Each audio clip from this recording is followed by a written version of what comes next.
शुरुआत बड़ी खबर के साथ करेंगे। न्यूज 18 की खबर पर मोहर लग गई है। आज दोपहर 1:30 बजे इंटर का रिजल्ट जारी होगा। शिक्षा मंत्री सुनील कुमार रिजल्ट जारी करेंगे। तीनों संकाय का एक साथ रिजल्ट जारी होना है। बिहार बोर्ड के सभागार से ऑनलाइन रिजल्ट जारी होगा। इस वक्त की बहुत बड़ी खबर आपको बता रहे हैं। न्यूज 18 ने सबसे पहले रिजल्ट के तारीख की जानकारी आप तक पहुंचाई थी और हमारी खबर पर मुहर लग गई है। 2 फरवरी से 13 फरवरी तक परीक्षा आयोजित की गई थी और दोनों दिन पहले टॉपर्स वेरिफिकेशन की प्रक्रिया को खत्म किया गया। कुल 13,17,846 परीक्षार्थी इस परीक्षा में शामिल हुए थे। इस वक्त की बड़ी खबर आपको बता रहे हैं। दोपहर 1:30 बजे रिजल्ट जारी होना है। बड़ी जानकारी आपको दे रहे हैं और इसी बीच इस पूरी खबर की जानकारी के साथ न्यूज 18 संवाददाता पटना से रजनीश हमारे साथ फोन लाइन पर जुड़ रहे हैं। रजनीश, क्या जानकारी है आपके पास? न्यूज 18 की खबर पर मुहर लग गई है। तो देखिए, एक बार फिर से हम आपको पूरी जानकारी दे दें। दोपहर 1:30 बजे परीक्षार्थी जो इस वक्त न्यूज 18 देख रहे हैं, अगर उनके अभिभावक देख रहे हैं तो आप ज्यादा इंतजार नहीं करना है। दोपहर 1:30 बजे आप न्यूज 18 की वेबसाइट पर भी और साथ ही साथ बीएसईबी की वेबसाइट पर अपने बच्चों का रिजल्ट देख सकते हैं। परीक्षार्थी अपना रिजल्ट देख सकते हैं। तो तीनों संकायों का रिजल्ट आज जारी होना है इंटर का। और आपको बता दें कि इस खबर को न्यूज 18 ने प्रमुखता से पहले ही आप तक पहुंचाया था कि रिजल्ट जारी हो जाएगा और आखिरकार हमारी खबर पर मुहर लग चुकी है। आज 23 मार्च की तारीख है जिस दिन बिहार बोर्ड के इंटर का रिजल्ट जारी किया जा रहा है। तीनों संकाय यानी कि आर्ट, साइंस और अगर हम बात करें तो मैथ्स की भी जो रिजल्ट है वो आज ही जारी होना है। अलग अलग संकायों के रिजल्ट को लेकर परीक्षार्थी इंतजार में थे कि रिजल्ट कब जारी होगा। तो आज वो दिन है, 23 मार्च का वो दिन है। दोपहर 1:30 बजे का वक्त है जब रिजल्ट जारी होगा।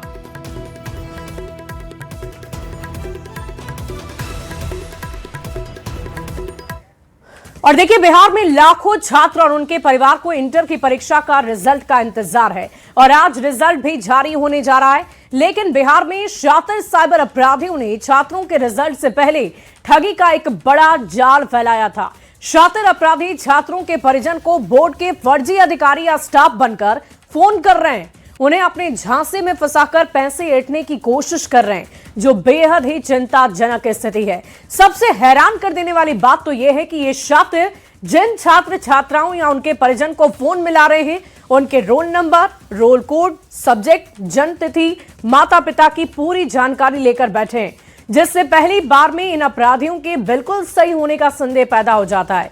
साइबर अपराधियों का ये नया हथकंडा बेहद चिंतनीय है।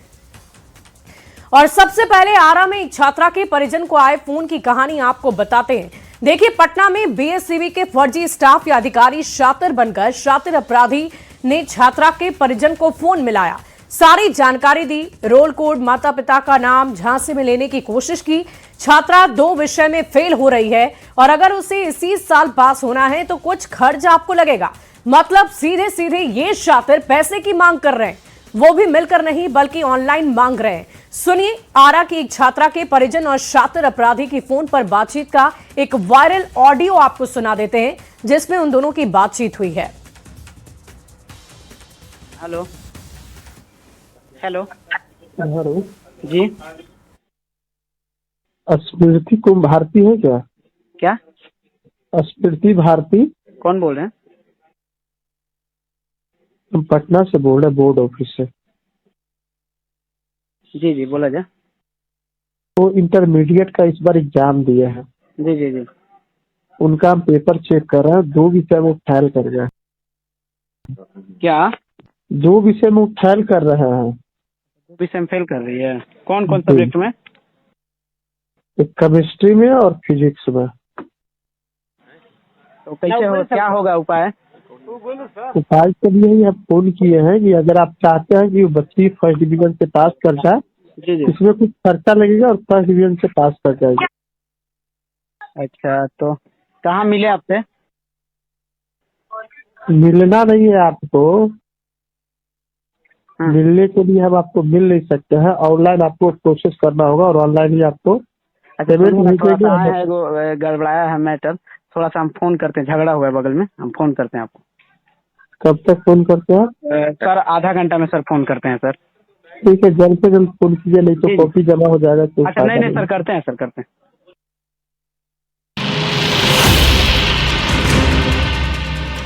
हेलो, मैं बोर्ड ऑफिस से बोल रहा हूँ।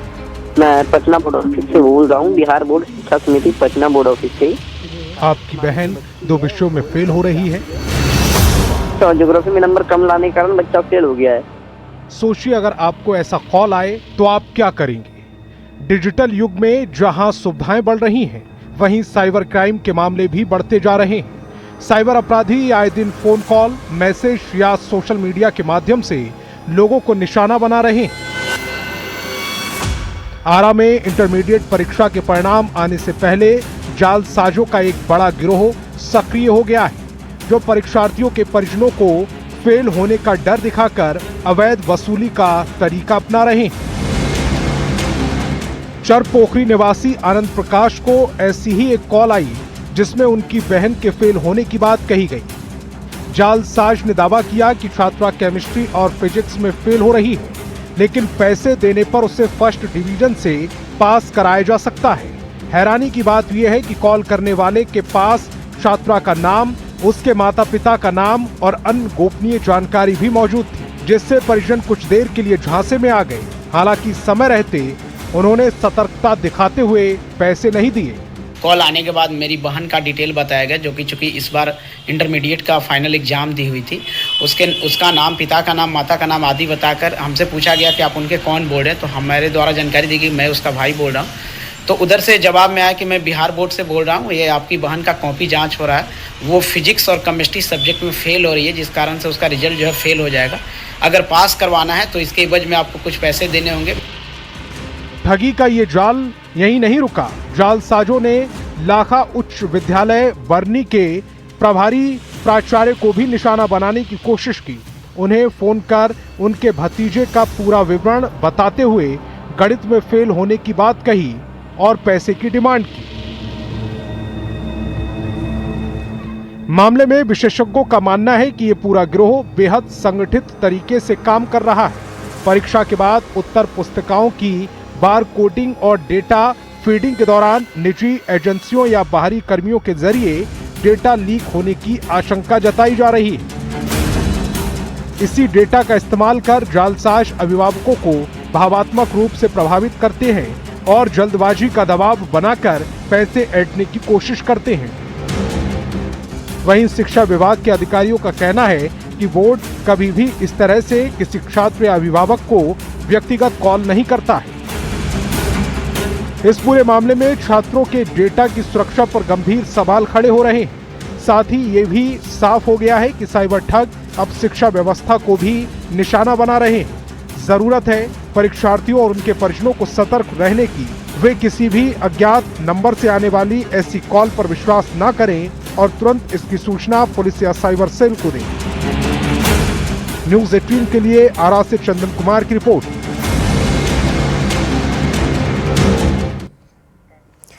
और देखिए, ये बात सिर्फ आरा तक ही सीमित नहीं है। कई ऐसे जिले हैं जहां से इसी तरह के मामले सामने आ चुके हैं। मधेपुरा की एक छात्रा का भी कुछ ऐसा ही मामला है, जिसमें छात्रा को पास कराने के लिए शातिर अपराधी 4,000 रुपए की मांग कर रहा था, और इसमें भी ये शातिर अपराधी खुद को पटना बोर्ड का स्टाफ बता रहा था। बोलिए। मैं पटना बोर्ड ऑफिस से बोल रहा हूँ, बिहार बोर्ड शिक्षा समिति पटना बोर्ड ऑफिस से। जी। काजल कुमारी जो बच्ची है, वो 12th का एग्जाम दिए। हाँ। विद्यानंद शर्मा, पिता का नाम, माता का नाम पिंकी देवी। हाँ। जी सर, आप कौन बात कर रहे? काजल कुमारी का उनका बलोदर भाई। तो एग्जाम जो दिया सर, ये ज्योग्राफी और होम साइंस है ना, और ये होम साइंस और ज्योग्राफी में नंबर कम लाने के कारण बच्चा फेल हो गया है। तो ये बच्चा क्या चाहते हैं आप लोग? फिर से एग्जाम दिलाना चाहते हैं या चाहते हैं कि मेरा बच्चा इसी बार पास हो जाए? क्या चाहते हैं? इस बार पास होने का क्या रीजन? इस बार यही रीजन है कि कुछ खर्चा लगेगा, दे पाएंगे तो हम बच्चे को पास कर देंगे, और नहीं तो अगला बार एग्जाम दिलाना पड़ेगा सर आपको। जी। कितना खर्चा लगेगा? खर्चा सर आपको हम अभी जैसे कि 155 नंबर इसका आ रहा है, टोटल 155 नंबर भी आ रहा है ना। हाँ। जी, तो इसका खर्च ज्यादा नहीं, टोटल ऑल सब्जेक्ट यानी कि ऑल सब्जेक्ट का नंबर प्लस कर देंगे, समझ रहे ना। हाँ बोलिए। 5 सब्जेक्ट का एग्जाम दिया है तो 350 नंबर कर देंगे हम, समझ रहे ना। उसमें खर्चा जो सर आपको ज्यादा नहीं, टोटल आपको जो कि 4000 रुपये मात्र लगेगा। अगर दे पाएंगे तो सीट कंफर्म हो जाएगा, नहीं तो अगला बार एग्जाम देना पड़ेगा सर। अच्छा अच्छा। जी, तो क्या करना है ये बताइए। फेल किस किस सब्जेक्ट में हो रहा है? ये ज्योग्राफी में या होम साइंस में? ज्योग्राफी में तो फेल करने का कोई चांस ही नहीं बनना है। अच्छा चलिए ठीक है, चांस नहीं बन रहा है, नंबर सेव कर लीजिए, रिजल्ट के बाद बात कीजिएगा, पता चल जाएगा हम क्या बोल रहे हैं, क्या हुआ। ठीक है बॉस। आपका नाम नीतीश जी है? क्या? आपका नाम क्या है? नीतीश? गौरव सिंह मेरा नाम हो गया। ठीक है बॉस, ऐसा होगा तो कॉल करें। चलो ठीक है। और इस बीच एक बड़ी खबर का रुख कर लेते हैं। आज जेल से बाहर आएंगे अनंत सिंह। पटना के बेऊर जेल में है अनंत सिंह और आज समर्थकों से उनकी मुलाकात होनी है। एक मॉल रोड आवास में उनकी मुलाकात होगी। 24 मार्च को बढ़ैया में पूजा अर्चना भी करेंगे। दुलारचंद यादव हत्याकांड में बेल मिल गई है। विधानसभा चुनाव के दौरान उनकी हत्या हुई थी। मोकामा में 1 नवंबर को उनकी हत्या की गई थी, जिस मामले में अनंत सिंह सजायाफ्ता थे, जेल की सजा काट रहे थे। 19 मार्च को अनंत सिंह को बेल मिल गई है। इस वक्त की बड़ी खबर आपको बता रहे हैं, पटना की बेऊर जेल में इस वक्त अनंत सिंह हैं, लेकिन आज वो जेल से बाहर आ जाएंगे, जिसके बाद समर्थकों की भारी भीड़ उनके आगे नजर आएगी। भव्य स्वागत की तैयारी की गई है जेल से बाहर आने के बाद। और 19 मार्च को ही अनंत सिंह को बेल मिल चुकी है और उसके बाद 24 मार्च को बढ़ैया में पूजा अर्चना करने की बात भी सामने आ रही है। तो निर्धारित कार्यक्रम के अनुसार अनंत सिंह के लिए भव्य तैयारी की जा चुकी है। और देखिए, मोकामा से जेडीयू के विधायक अनंत सिंह को आरजेडी नेता दुलारचंद यादव में पटना हाईकोर्ट से जमानत मिल गई है और उनके आज जेल से रिहा होने की उम्मीद है। रिहाई को लेकर उनके आवास पर भव्य स्वागत की तैयारी की गई है। समर्थकों द्वारा लाखों रसगुल्ले समेत कई व्यंजन तैयार किए जा रहे हैं। समर्थकों का ये कहना है कि आने वाले हर व्यक्ति का स्वागत मिठाई खिलाकर ही किया जाएगा। बाहर से आने वाले लोगों के लिए भी विशेष तौर पर व्यवस्था की गई है। अनंत सिंह के आवास पर उनके स्वागत में भव्य तैयारी रखी गई है। बड़ी मात्रा में रसगुल्ले तैयार किए गए हैं। बाकी रसगुल्ला मोकामा में बना हुआ है, वहां से पटना मंगवाया जा रहा है। तस्वीरें आपको दिखा रहे हैं, अनंत सिंह के आवास पर हुई भव्य तैयारी की ये तस्वीर है और आप देख पा रहे होंगे रसगुल्लों को। और मोकामा में भी रसगुल्ला बनाया गया है, जिसे पटना लाया जाएगा।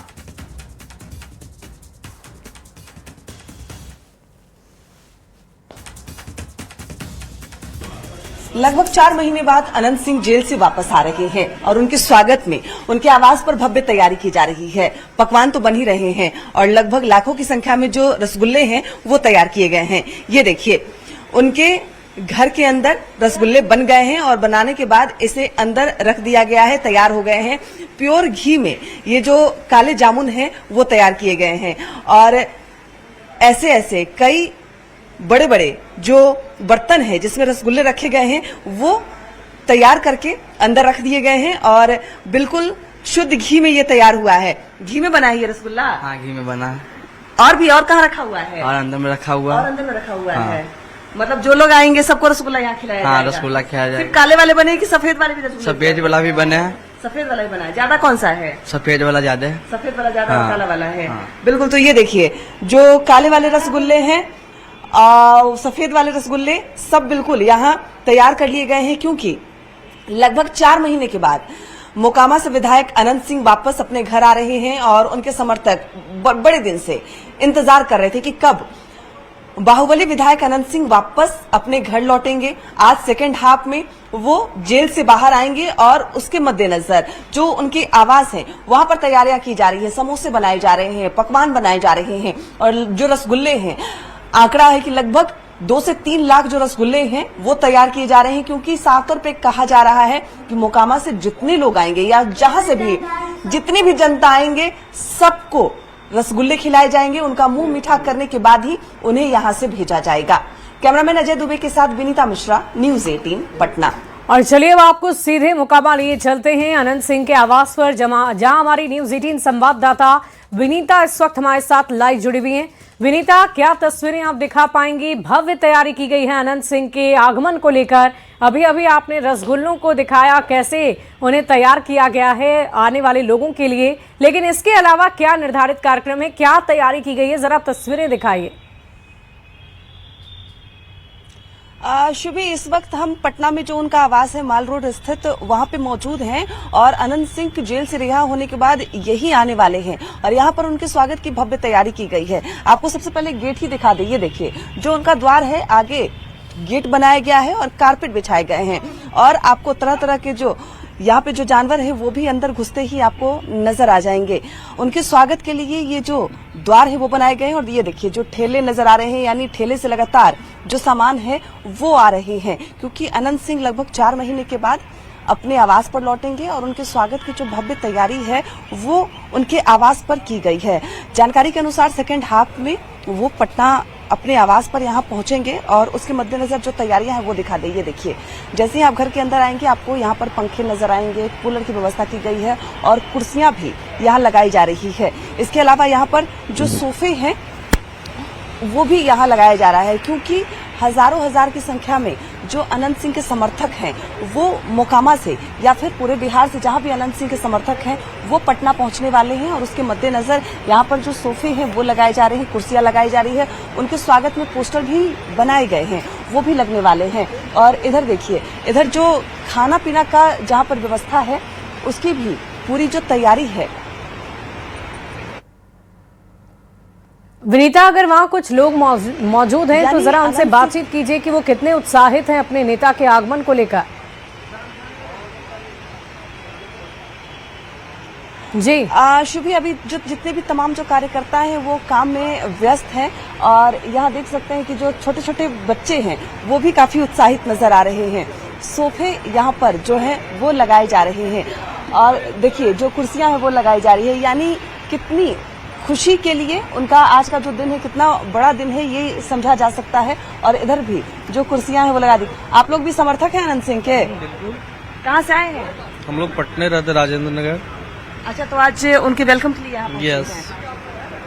क्या करने वाले हैं? फूल लेकर खड़े रहेंगे क्या? हाँ बिल्कुल, जो बनेगा हम सब लेकर खड़े रहेंगे। जब आए हैं समर्थन में जब आए तो फूल वगैरह तो जरूर देंगे हम लोग, माला जरूर। हाँ बिल्कुल, मिलकर खुश होंगे। फूल है उनके लिए, दिल में फूल है उनके लिए, दिल में फूल है। हाँ फूल थे, आज छूट के आ रहे हैं हम लोग तो बहुत ज्यादा खुश हैं। मिस कर रहे थे 4 महीने से? बिल्कुल, बहुत ज्यादा। देखिए ये युवा समर्थक हैं, 4 महीने से मिस कर रहे थे, पटना में ही रहते हैं लेकिन सुबह से ही जो उनका आवास है वहां पहुंच गए हैं। कह रहे हैं कि उनके लिए दिल में ही फूल है और उनको जो हमसे बन पड़ेगा उनके लिए वो करेंगे। और तमाम ऐसे लोग जो उनके आवास पर मौजूद हैं खुश हैं। आ रहे हैं आज आपके नेता जेल से, कितने खुश हैं? बहुत ज्यादा खुशी हम नहीं हैं, पूरे बिहार के जनता जो भी विधायक जी को चाहने वाले हैं, जब से दुलार चंद हत्याकांड हुआ है जो राजनीतिक प्रतिद्वंदियों के द्वारा फंसाया गया था, तब से उनका जो भी शुभचिंतक हैं माता रानी से दुआ कर रहे थे कि जल्द से जल्द इंसाफ हो। अब तो वो आ रहे हैं, तैयारी क्या है? आप लोग कैसे उनका वेलकम करेंगे? तैयारी बहुत धूमधाम से देख रहे हैं, जनता आना स्टार्ट हो गया। उनके लिए चाय पानी का व्यवस्था है, खाना का व्यवस्था है। हालांकि गाय गोरू का जो चारा है उसके वजह से यहाँ टेंट पंडाल नहीं किया गया। खाना बन के आ रहा है। कहाँ बन रहा है? बन के आ रहा है।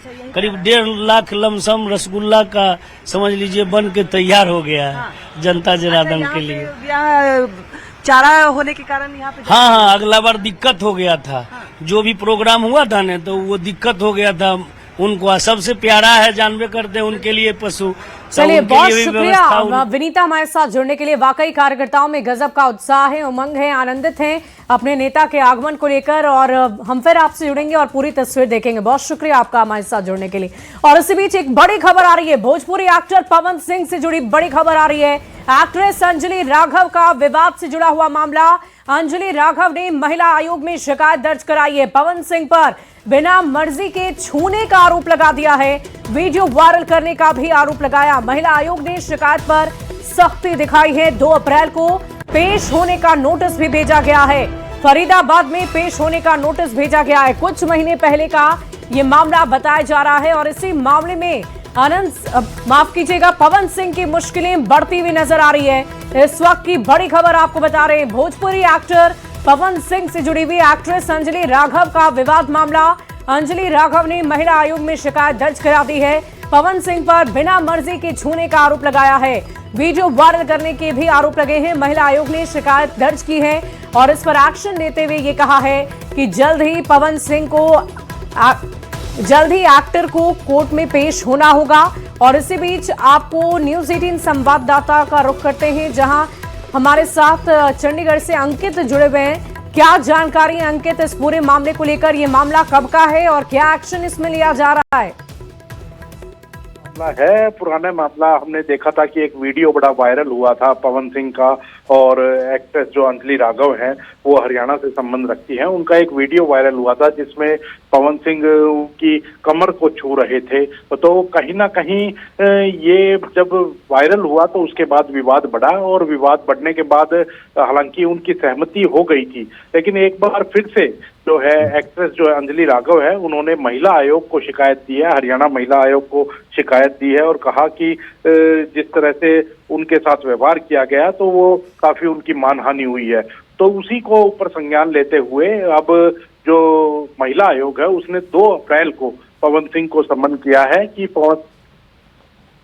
पवन सिंह जो है वो 2 अप्रैल को फरीदाबाद में महिला आयोग ने बुलाया है कि वहां पेश होकर के और अपनी सफाई दें। तो कहीं ना कहीं पुराना मामला जरूर है, लेकिन जिस तरह से अभी हाल ही की बात करें तो टटीरी गाना जो निकल करके आया था उसमें बादशाह को सम्मन किया गया था हरियाणा महिला आयोग की तरफ से। फिर उसके बाद जो गाना संजय दत्त और नोरा फतेही का आया तो उसके बाद भी सम्मान किया गया उनको। तो कहीं ना कहीं उसी को देखते हुए अब एक बार फिर से ईमेल के जरिए शिकायत वाकई देखने वाली बात होगी अंकित कि इस मामले पर क्या महिला आयोग एक्शन लेती है और पवन सिंह की क्या मुश्किलें आने वाले दिनों में और भी ज्यादा बढ़ती है। बहुत शुक्रिया आपका हमारे साथ जुड़ने के लिए। और देखिए आज से एक बार फिर बिहार के मुख्यमंत्री नीतीश कुमार की समृद्धि यात्रा शुरू हो रही है। समृद्धि यात्रा का ये 5वां और अंतिम चरण होगा, क्योंकि इस चरण में 8 जिलों की यात्रा के साथ ही बिहार के सभी 38 जिले में सीएम की समृद्धि यात्रा पूरी हो जाएगी। आज सबसे पहले बिहार के मुख्यमंत्री नीतीश कुमार जहानाबाद पहुंच रहे हैं, जहां वो करोड़ों की योजनाओं की सौगात देंगे और इसके बाद वो यहां से अरवल भी जाएंगे। तो आप समझिए कि ये समृद्धि यात्रा अब लगभग अंतिम चरण में पहुंच चुकी है। 8 जिले के दौरे अभी नीतीश कुमार के लिए बाकी हैं और इन दौरों को पूरा करने के साथ ही बिहार की सियासत में एक आने वाला बड़ा बदलाव भी देखा जा सकता है, क्योंकि राज्यसभा यानी केंद्र की सियासत की ओर रुख कर रहे हैं बिहार के मुख्यमंत्री नीतीश कुमार। और ऐसे में बिहार का सीएम कौन होगा, ये भी एक बड़ा सवाल है, जो इस समृद्धि यात्रा की संपन्न होने के बाद इस सवाल का जवाब शायद हमें मिल जाए। और इस बीच भागलपुर से एक बड़ी खबर का रुख करते हैं। कहलगांव में दर्दनाक हादसा हो गया है। गंगा में डूबने से 2 भाइयों की मौत हो गई है। नाना के अंतिम संस्कार में ये बच्चे पहुंचे थे और स्नान के दौरान 3 बच्चे गहरे पानी में चले गए। एक बच्चे को लोगों ने तो बचा लिया, लेकिन 2 बच्चे डूब गए। एसडीआरएफ की टीम ने दोनों को बाहर निकाला है। डॉक्टर्स ने दोनों को मृत घोषित कर दिया। इस घटना के बाद इलाके में मातम का माहौल है। ये बड़ी खबर आपको भागलपुर से बता रहे हैं। तो नाना के अंतिम संस्कार में गए बच्चे गंगा नदी में स्नान करने गए, लेकिन गहरे पानी में डूबने की वजह से 2 बच्चों की मौत हो गई है।